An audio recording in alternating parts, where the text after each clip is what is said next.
Back row corner seat.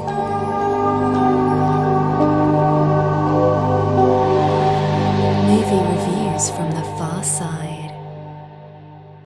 You guys, so let's do it. Let's get into the Suicide Squad. This movie was highly anticipated by a lot of people, and I'll admit, I really wanted to see this film, and I'm not even a big DC guy. I'm much more of a Marvel fan, but peace to all my DC brothers and sisters.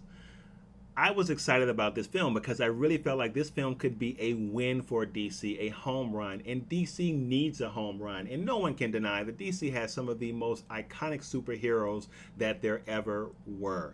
So DC needed to get something on the map that everybody enjoys, and I think that they have a winner on their hands. Now, I have to make a confession here. I actually saw this movie twice. The first time I saw this movie, I did have a lot of problems with this movie. A lot of the same things that the critics are saying about this movie now were the thoughts that I had when I saw this movie for the first time. But I'm really glad I saw it again, because after seeing it again, my thoughts about this film were much, much higher. This is actually a really good movie, and it is a big win for DC. So I take my hat off to them because I think this one is going to put them on the map. Does the film have some problems? Of course it has some problems, and we'll talk about them. But all in all, this is a good movie. This is a good film. So here are the details of the movie. The film is directed by David Ayer. It stars Will Smith as Deadshot, Margot Robbie as Harley Quinn, Jaret Leto as the Joker, Jay Hernandez plays a character called Diablo, and Viola Davis, brain freeze there, plays a character called Amanda Waller. And in this film, Amanda Waller essentially is assembling a team to protect the United States. At this point in time, Superman is dead. This happens a little bit after Superman v. Batman, and shoot, I just spoiled that movie for you. Apologies if you have not seen it. But she is assembling a team to protect the U.S. So she's thinking, well, you know what? I'm going to get a band of criminals, and they are going to work for me to protect the U.S. And if something goes wrong, we'll blame it all on them anyway. So it's all good. We have deniability built in. That's her thinking. This is one calculating lady, and how she gets them to work with her is just amazing, and you have to see the film to understand how that is. But this is not a lady you want to mess with, because she'll put a bullet in your back and keep on walking without missing a beat. She was really actually excellent in this role. So one of the things I really liked about this movie is how it hit on all cylinders. The acting was good, the cinematography was good, the directing was good, the pace, the tone, everything was good in this movie. And this is what a movie looks like when everything coalesces to make a really, really good film. Now, as I said to you before, the movie does have its problems, and we'll talk about those. There are really only two major problems that I have with this film, and one of them has some little problems embedded in the problem, and the bigger problem, we'll talk about that. But all in all, this is a really entertaining movie. The acting in this movie is phenomenal. Everybody actually does a good job, but as you probably heard mentioned, Will Smith is great in this film. He naturally embodies the character of Deadshot. It seems like a role that he was born for, quite literally. You hear that metaphorically a lot, but quite literally, he seems perfect for the role of Deadshot, and it was perfect casting for him in this role. Margot Robbie does a great job as Harley Quinn. She's smart, she's good and insane, and she has a bit of sanity and humanity that always seems to slip back and forth between insanity for her. Perfectly played as Harley Quinn as we see her in the cartoons. Jared Leto did his thing as the Joker. He made that role his, which was perfect. A lot of pressure on him, because he's following Ledger, he's following Nicholson, and someone even compared him to Cesar Romero, who played Joker back in the day. But he does an excellent job as a Joker. He owns it. We believe it. We believe that this guy is calculating, insane, and very, very unpredictable. Great job as a Joker to Leto.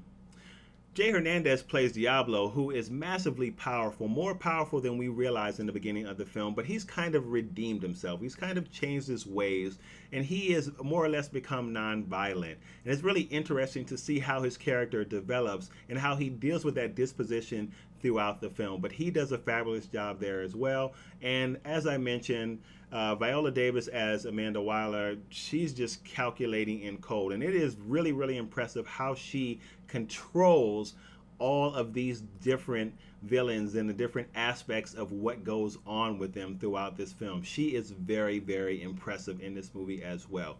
Now, some of the problems I had with this film, two main problems. One was the villain.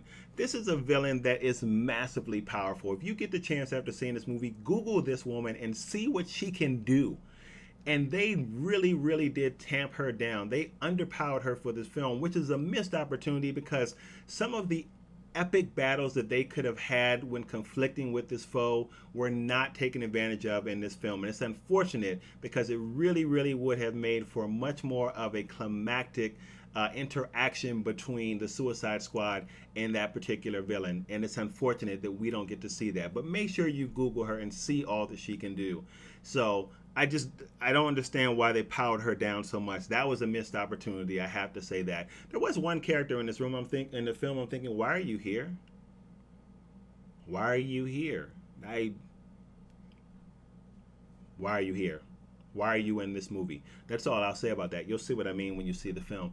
And then finally, the Joker. We needed to see more of the Joker. He was barely in this movie, and that's unfortunate because when he is in this movie, he's really, really good and he's engaging. I can only think that they really want to bring him in later on in different movies. So for whatever reason, they did not really give him much of a role. But when you see him, he's very entertaining, especially the scene in the club.